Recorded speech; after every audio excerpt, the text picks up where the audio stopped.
Price lord. ನಮಗೆ ಕರ್ತನ ರಕ್ಷಕನಾಗಿರುವಂತಹ ಯೇಸು ಕ್ರಿಸ್ತರ ಅತಿ ಪರಿಶುದ್ಧವಾದ ನಾಮದಲ್ಲಿ ನಾನು ಮುನ್ನೊಂದಿಸ್ತಾ ಮತ್ತೊಂದು ಸಂದೇಶ ಜೊತೆ ನಾನು ಮುಂದೆ ಬಂದೆನು. ದೇವರ ಹಸ್ತವು ತಾನೇ ಕಳೆದ ದಿನವೆಲ್ಲ ನಿಮ್ಮನ್ನು ನನ್ನನ್ನು ಆತ್ಮಿಕವಾಗಿ ವಾಕ್ಯಗಳ ಮೂಲಕವಾಗಿ ಬಲಪಡಿಸಿ ಚೇತನಗೊಳಿಸಿ ಜೊತೆಗಾರರಾಗಿದ್ದು ನಡೆಸ್ತಿದ್ದಾರೆ. ವೈಯಕ್ತಿಕವಾಗಿ ನಮ್ಮ ಅಗತ್ಯಗಳನ್ನ ಪೂರೈಸಿ ನಾವು ಕೈ ಮಾಡ್ತಕ್ಕಂಥ ಕೆಲಸಗಳನ್ನ ಆಶೀರ್ವದಿಸಿ ಕಾದು ಪೋಷಿಸಿ ಜೊತೆಗಾರರಾಗಿದ್ದು ನಡೆಸ್ತಿರುವುದಕ್ಕಾಗಿ ದೇವರಿಗೆ ಸ್ತುತಿಯು ಘನವು ಮಹಿಮೆಯು ಸದಾ ಕಾಲವು ಸ್ವಂತವಾಗಿರಲಿ. ಆಮೇನ್. ಈ ದಿನದ ಸಂದೇಶದ ವಾಕ್ಯ ಭಾಗ ಕೀರ್ತನೆಗಳ ಭಾಗ 134ನೇ ಅಧ್ಯಾಯದಲ್ಲಿ 1ನೇ ವಾಕ್ಯದಿಂದ 3ನೇ ವಾಕ್ಯದವರೆಗೆ. ಸ್ಯಾಮ್ಸ್ 134 1-3. ಯೆಹೋವನ ಆಲಯದಲ್ಲಿ ಪ್ರತಿ ರಾತ್ರಿ ಸೇವೆ ಸಲ್ಲಿಸುವ ಯೆಹೋವನ ಎಲ್ಲ ಸೇವಕರೇ, ಯೆಹೋವನನ್ನು ಸ್ತುತಿಸಿರಿ. ನಿಮ್ಮ ಕೈಗಳನ್ನು ಪರಿಶುದ್ಧ ಸ್ಥಳದಲ್ಲಿ ಎತ್ತಿ ಯೆಹೋವನನ್ನು ಸ್ತುತಿಸಿರಿ. ಆಕಾಶವನ್ನು ಭೂಮಿಯನ್ನು ಉಂಟು ಮಾಡಿದ ಯೆಹೋವನು ಚೀಯೋನೊಳಗಿಂದ ನಿಮ್ಮನ್ನು ಆಶೀರ್ವದಿಸಲಿ. ದೇವರಿಗೆ ಸ್ತೋತ್ರ. ವಾಕ್ಯ ಭಾಗ ಏನಂತಿದೆ? ಸೇವಕರಿಗೆ, ದೇವರ ದಾಸರಿಗೆ, ಆಲಯದಲ್ಲಿ ಸೇವೆ ಸಲ್ಲಿಸ್ತಕ್ಕಂಥ ಸೇವಕರಿಗೆ. ಸೊ ನೀವು ಆಲಯದಲ್ಲಿ ಸೇವೆ ಸಲ್ಲಿಸುವವರಾಗಿದ್ದೀರಾ. ರಾತ್ರಿಯಲ್ಲಿ ಸಂಜೆ ರಾತ್ರಿ ಸಹ ನೀವು ದೇವರನ್ನ ಭಯಭಕ್ತಿಯಿಂದ, ದಾವೀದನು ಹೇಳ್ತಾ ಇದ್ದಾನೆ, ನಾನು ಕಿನ್ನರ ವೀಣೆಗಳಿಂದ ನನ್ನ ದೇವರನ್ನ ಆರಾಧನೆ ಮಾಡ್ತೀವಿ. ನಾವು ಯಥಾರ್ಥವಾಗಿ ಹಾಗೆ ತಾನೇ ದೇವರನ್ನ ಆರಾಧನೆ ಮಾಡ್ತಕ್ಕಂಥದ್ದು. ಸೊ ದೇವರನ್ನ ಭಯಭಕ್ತಿಯಿಂದ ಎತ್ತಿ ಆರಾಧನೆ ಮಾಡಿರಿ ಅಂತ ವಾಕ್ಯ ಹೇಳ್ತೀವಿ. ದೇವರಿಗೆ ಸ್ತೋತ್ರ. ಬಹಳ ಪ್ರಮುಖವಾಗಿ ದೇವರ ಆಶೀರ್ವಾದವನ್ನು ನೀವು ಹೊಂದ್ಕೋತೀರಂತ ವಾಕ್ಯ ಹೇಳುತ್ತೆ. ಸೊ ಬರೀ ಆಶೀರ್ವಾದ ಮಾತ್ರ ಅಷ್ಟೇ ಅಲ್ಲ, ರಕ್ಷಣೆ, ಸಹಾಯ, ಸಂರಕ್ಷಣೆ, ಸ್ವಸ್ಥತೆ ಎಲ್ಲವೂ ಸಹ ಆದ್ದರಿಂದಲೇ, ಆರಾಧನೆಯಿಂದಲೇ. ದೇವರಿಗೆ ಸ್ತೋತ್ರ. ಆರಾಧನೆ ಸ್ತುತಿಗೆ ಮುರಿದು ಬೀಳದಿರ್ತಕ್ಕಂಥ ಸಿಕ್ಕು ಒಂದೂ ಇಲ್ಲ. ದೇವರು ಮುಂಜಾನೆ ನನ್ನ ಆರಾಧನೆ ಮಾಡಿರಿ, ಮಧ್ಯಾಹ್ನ ನನ್ನ ಆರಾಧನೆ ಮಾಡಿ, ಸಂಜೆ ನನ್ನ ಆರಾಧನೆ ಮಾಡಿ, 3 ಸಮಯದಲ್ಲಿ ಆರಾಧನೆ ಮಾಡೋಕ್ಕೆ ನಮ್ಗೆ ಅವಕಾಶ ಕೊಟ್ಟಿದ್ದಾರೆ ದೇವಾಲಯದಲ್ಲಿ. ಆದರೆ ಅವರು ನಿರಂತರ ಸ್ತುತಿಗೆ ಯೋಗ್ಯರಾಗಿದ್ದಾರೆ, ನಿರಂತರ ಸ್ತುತಿಗೆ ಪಾತ್ರರಾಗಿದ್ದಾರೆ. ಆಮೇನ್. ಸೊ ಹಾಗಾಗಿ ನಮಗೆ ಇರ್ತಕ್ಕಂಥ ಒಂದೇ ಒಂದು ಅಸ್ತ್ರ ಏನಂದರೆ ಆರಾಧನೆ, ಸ್ತುತಿ, ಸ್ತೋತ್ರ, ಆರಾಧನೆ. ಇದಕ್ಕೆ ಮುರಿದು ಬೀಳದೇ ಇರ್ತಕ್ಕಂಥ ಸಿಕ್ಕು ಯಾವುದೂ ಇಲ್ಲ. ಯಾವ ಸಮಸ್ಯೆನೂ ಸಹ ಇದರಲ್ಲಿ ಪರಿಹಾರ ಆಗದೇ ಇರ್ತಕ್ಕಂಥ ಸಮಸ್ಯೆ ಒಂದೂ ಇಲ್ಲ. ದೇವರಿಗೆ ಸ್ತೋತ್ರ. ಆದರೆ ಒಂದು ವಿಷಯ ನಾವು ತಿಳ್ಕೋಬೇಕು, ಯೆಶಾಯ ಪ್ರವಾದಿ ಮೂಲಕವಾಗಿ ಮಾತನಾಡಿದ್ದಾರೆ. ಅಷ್ಟು ಮಾತ್ರ ಅಲ್ಲ, ಯೇಸು ಕ್ರಿಸ್ತರು ಸಹ ಮತ್ತೆ ಅನಿಸ್ಬರ್ತೇನೆ ಅಂತ ಹೇಳಿದ್ದಾರೆ.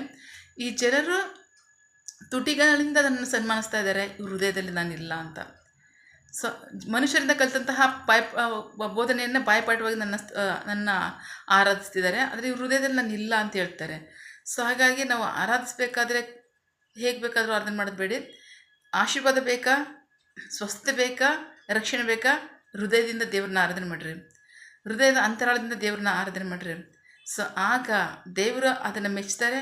ಅಷ್ಟು ಮಾತ್ರ ಅಲ್ಲ, ತಕ್ಷಣ ನಿಮಗೆ ಸಹಾಯ ಬರುತ್ತೆ. ನಾವು ಎಷ್ಟೋ ಕೇಳ್ತಾ ಇದ್ದೀವಿ, ಎಷ್ಟೋ ಬೇಡ್ತಾ ಇದ್ದೀವಿ, ಸಹಾಯ ಬರ್ತಿಲ್ಲ. ಖಂಡಿತ ಅದು ಹಂಗಿಲ್ಲ. ನೀವು ತಗ್ಗಿಸ್ಕೊಳ್ಬೇಕೆಂದ, ದೀನತೆಯಿಂದ, ಭಯಭಕ್ತಿಯಿಂದ ದೇವ್ರನ್ನ ಹೃದಯದಿಂದ ನೀವು ಆರಾಧನೆ ಮಾಡಿದ್ರೆ ತಕ್ಷಣ ನಿಮಗೆ ಸಹಾಯ ಬರುತ್ತೆ. ಆರಾಧನೆಗೆ, ಸ್ತುತಿಗೆ, ಸ್ತೋತ್ರಕ್ಕೆ ಮುರಿದು ಬಿಡದೇ ಇರ್ತಕ್ಕಂಥ ಸಿಕ್ಕು ಸಮಸ್ಯೆ ಒಂದೂ ಇಲ್ಲ. ಹಾಗಾಗಿ ವಾಕ್ಯವಾಗದಿರುತ್ತೆ, ಕರ್ತನ ರಾತ್ರಿ ಸಮಯದಲ್ಲಿ ಕರ್ತನ ಆಲಯದಲ್ಲಿ ಸೇವೆ ಮಾಡ್ತಕ್ಕಂಥ ಸೇವಕರು ಭಯಭಕ್ತಿಯಿಂದ ಕೈಗಳನ್ನೆತ್ತು ಆರಾಧನೆ ಮಾಡಿರಿ. ಸೊ ಆಗ ಏನಾಗುತ್ತೆ ಅಂದರೆ, ದೇವರು ಆಕಾಶವನ್ನು ಭೂಮಿಯನ್ನು ಉಂಟು ಮಾಡಿದ ದೇವರು ಚೀಯೋನೊಳಗಿಂದ ನಿಮ್ಮನ್ನು ಆಶೀರ್ವದಿಸುವನು. ದೇವರಿಗೆ ಸ್ತೋತ್ರ. ದೇವರು ಆಶೀರ್ವದಿಸುವವರಾಗಿದ್ದಾರೆ. ಚಿಯೋನ್ ಅಂದರೆ ನಮ್ಗೆ ಹೇಳಲೇಬೇಕಾಗಿಲ್ಲ. ಅದರ ಕುರಿತಾದ ಸಾಕ್ಷಿ ಏನು? ಚಿಯೋನ್ ನಗರಿಯೇ, ದಾವೀದನ ಪಟ್ಟಣವೇ, ಯೆರೂಸಲೇಮೇ, ದೇವನಗರಿಯೇ, ನಿನ್ನ ಕುರಿತಾದಂಥ ದೈವೋಕ್ತಿ ಏನು? ದೇವರು ಆದಿಯಲ್ಲೇ ಆರಿಸಿಕೊಂಡಿರ್ತಕ್ಕಂಥ ಸ್ಥಳ ಅದು. ಆದಾಮನಿಗೆ 7ನೇ ತಲೆಮಾರಿನಂಥ ಅನೋಕನೇ ಪ್ರವಾದನೆಯಾಗಿ ನುಡಿದಿದ್ದಾನೆ. ಕರ್ತನು ತನ್ನ ಲಕ್ಷಾಂತರ ಪರಿಶುದ್ಧ ದೂತರೊಡನೆ ಚಿಯೋನ್ ಪಟ್ಟಣದಲ್ಲಿ ಇಳಿದು ಬರ್ತಾ ಇದ್ದಾನೆ, ಜನರಿಗೆ ನ್ಯಾಯ ತೀರ್ಪು ಮಾಡೋದಕ್ಕೋಸ್ಕರ ಅಂತ. ದೇವರಿಗೆ ಸ್ತೋತ್ರ. ಆದಾಮನ ಕಾಲ ಏನು? ಆ 7ನೇ ತಲೆಮಾರಿನಂಥ ಅನೋಕನು ಸಾಯಲಿಲ್ಲ, ಅವನು ಜೀವಂತವಾಗಿ ಎತ್ತಲ್ಪಟ್ಟ ಅಂತ ವಾಕ್ಯ ಹೇಳುತ್ತೆ. ಸೊ ಅಷ್ಟು ಮಟ್ಟಕ್ಕೂ ಅವ್ರು ಭಯಭಕ್ತಿಗಳವರಾಗಿ ಆ ಕಾಲದಲ್ಲಿ ಜೀವಿಸಿದ್ರು. ಅವರ ಪ್ರವಾದನೆಗಳು ನೆರವೇರುವಂಥದ್ದಾಗಿದೆ. ಯೇಸು ಕ್ರಿಸ್ತರು ಬಂದ ಕಾಲ ಯಾವುದು? ಈಗ ಕರ್ತನಿಗೋಸ್ಕರ ನಮ್ಮ ನಿರೀಕ್ಷೆ ಇರ್ತಕ್ಕಂಥ ಕಾಲ ಯಾವುದು? ಎಷ್ಟೋ ಡಿಫ್ರೆನ್ಸ್ ಇದೆ. ಆ ಕಾಲದಲ್ಲೇ ದೇವರು ಆದವನಿಗೆ 7ನೇ ತಲೆಮಾರಿನ ಮುಖಾಂತರನೇ ದೇವರು ಪ್ರವಾದನೆ ನಡೆಸಿದ್ದಾರೆ. ಕರ್ತನು ತನ್ನ ಲಕ್ಷಾಂತರ ಪರಿಶುದ್ಧ ದೂತರೊಡನೆ ಆತನ ಜೀವನಗರದಲ್ಲಿ ಇಳಿದು ಬರ್ತಾ ಇದ್ದಾನೆ. ಏನಕ್ಕೋಸ್ಕರ ಅಂದರೆ ಭೂಮಿಗೆ ನ್ಯಾಯ ತೀರ್ಪು ಮಾಡೋದಕ್ಕೋಸ್ಕರ ಅಂತ. ದೇವರಿಗೆ ಸ್ತೋತ್ರ. ಯೇಸು ಕ್ರಿಸ್ತರು ಮೊದಲನೇ ಬರೋಣದಲ್ಲಿ ಅವರು ಒಬ್ಬರೇ ಅಲ್ಲಿ ಶಿಲುಬೆಗೆ ತಮ್ಮನ್ನು ಒಪ್ಪಿಸಿಕೊಟ್ಟಿರ್ತಕ್ಕಂಥದ್ದು ಮಾನವ ಕುಲದ ರಕ್ಷಣೆಗೋಸ್ಕರವಾಗಿ, ವಿಮೋಚನೆಗೋಸ್ಕರವಾಗಿ, ಆಶೀರ್ವಾದಕ್ಕೋಸ್ಕರವಾಗಿ. ಆದರೆ 2ನೇ ಬರೋಣದಲ್ಲಿ ಸಹ ಅವರು ಅದೇ ಚಿಯೋನ್ ನಗರದಲ್ಲಿ, ಅದೇ ಎಣ್ಣೆ ಮರದ ಗುಡ್ಡದಲ್ಲಿ ಅವರ ಪಾದಾರ್ಪಣೆ ಆಗುತ್ತೆ. ಒಬ್ಬರೇ ಅಲ್ಲ, ಲಕ್ಷಾಂತರ ಪರಿಶುದ್ಧ ದೇವದೂತರನ್ನು ಅದನ್ನು ಎಷ್ಟೋ ಸಾವಿರ ವರ್ಷಗಳಿಂದಲೇ ದೇವರು ನುಡಿಸಿದ್ದಾರೆ. ದೇವರಿಗೆ ಸ್ತೋತ್ರ. ಸೊ ಅದು ದೇವರು ಆರಿಸಿಕೊಂಡಂಥ ಪಟ್ಟಣ, ದೇವರ ನಗರ. ಸೊ ಅಲ್ಲಿಂದಲೇ ದೇವರು ನಮ್ಮನ್ನು ಆಶೀರ್ವದಿಸುವವರಾಗಿದ್ದಾರೆ. ದೇವರಿಗೆ ಸ್ತೋತ್ರ. ಸೊ ಹಾಗಾಗಿ ನಂಬಿಕೆಯಿಂದ, ಹೃದಯಾಂತರದಿಂದ ದೇವ್ರನ್ನ ಆರಾಧನೆ ಮಾಡಿರಿ. ನಿಮ್ಮ ಸಮಸ್ಯೆಗಳು, ನಿಮ್ಮ ಸಿಕ್ಕುಗಳು, ನಿಮ್ಮ ಬಲಹೀನತೆಗಳು ಅಥವಾ ನಿಮ್ಗೆ ಇರ್ತಕ್ಕಂಥ ಕೊರತೆ ಇರ್ಬೋದು, ನಿಮಗೆ ಬರದೇ ಇರ್ತಕ್ಕಂಥ ಆಶೀರ್ವಾದ ಯಾವುದಿರ್ಬೋದು, ನಿಶ್ಚಯವಾಗಿ ಅದು ಶೀಘ್ರದಲ್ಲಿ ತಕ್ಷಣ ನಿಮಗೆ ಕೈಗೂಡಿ ಬರುತ್ತೆ. ಕಷ್ಟ ಸಿಕ್ಕಿರಲ್ಲಿದ್ದೀರಾ, ತಕ್ಷಣವೇ ಸಮಸ್ಯೆ ಮುರಿದ್ಬಿಡುತ್ತೆ. ಸೊ ಹಾಗಾಗಿ ಹೃದಯಾಂತರದಿಂದ ದೇವ್ರನ್ನ ಆರಾಧನೆ ಮಾಡಿರಿ. ದೇವರ ಆಶೀರ್ವಾದವನ್ನು ಹೊಂದ್ಕೊಳ್ಳಿ. ಆಮೇಲೆ ಪ್ರಾರ್ಥಿಸಿಕೊಳ್ಳೋಣ.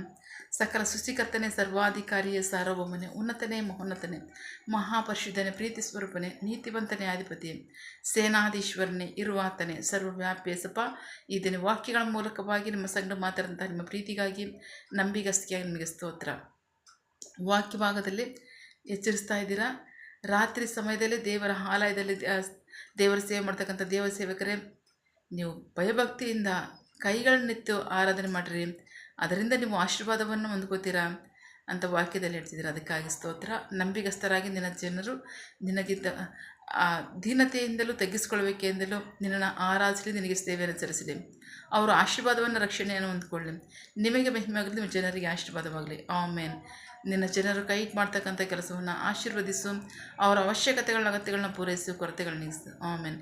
ಯಾವ ಕಾರ್ಯದಲ್ಲಿ ಅವರು ನಿರೀಕ್ಷೆಯುಳ್ಳವರಾಗಿದ್ದಾರೆ, ಮಕ್ಕಳ ವಿದ್ಯಾಭ್ಯಾಸ, ಆರೋಗ್ಯ, ಅವರ ಜೀವನ ಅಗತ್ಯಗಳು, ಯೌವನಸ್ಥರ ವಿದ್ಯಾಭ್ಯಾಸ, ಆರೋಗ್ಯ, ಅವರ ಜೀವನ ಅಗತ್ಯಗಳು, ಕೆಲಸ, ಬಿಸಿನೆಸ್, ಸೇವೆ, ವಿವಾಹ ಕಾರ್ಯ, ವಯಸ್ಸಾದವರ ಜೀವನ ಅಗತ್ಯಗಳು, ಆರೋಗ್ಯ, ಸೇವೆ, ಯಾವ ಕಾರ್ಯದಲ್ಲಿ ಅವರು ನಿರೀಕ್ಷೆಯುಳ್ಳವರಾಗಿದ್ದಾರೆ ಆ ಕಾರ್ಯದಲ್ಲಿ ತಕ್ಕ ಸಮಯದಲ್ಲಿ ನಿಮ್ಮ ಚಿತ್ತಾನುಸಾರವಾಗಿ ಅದನ್ನು ಹೊಂದ್ಕೊಳ್ಳಿ.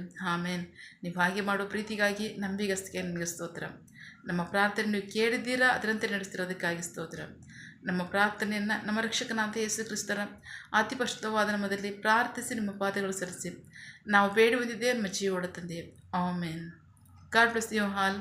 ದೇವರು ತಾನೇ ದಿನ ವಾಕ್ಯಗಳ ಮೂಲಕವಾಗಿ ನಮ್ಮ ಸಂಗಡ ಮಾತನಾಡಿದ್ದಾರೆ, ನಮ್ಮನ್ನು ಆಶೀರ್ವದಿಸಿದ್ದಾರೆ. ಆಮೇನ್. All the best.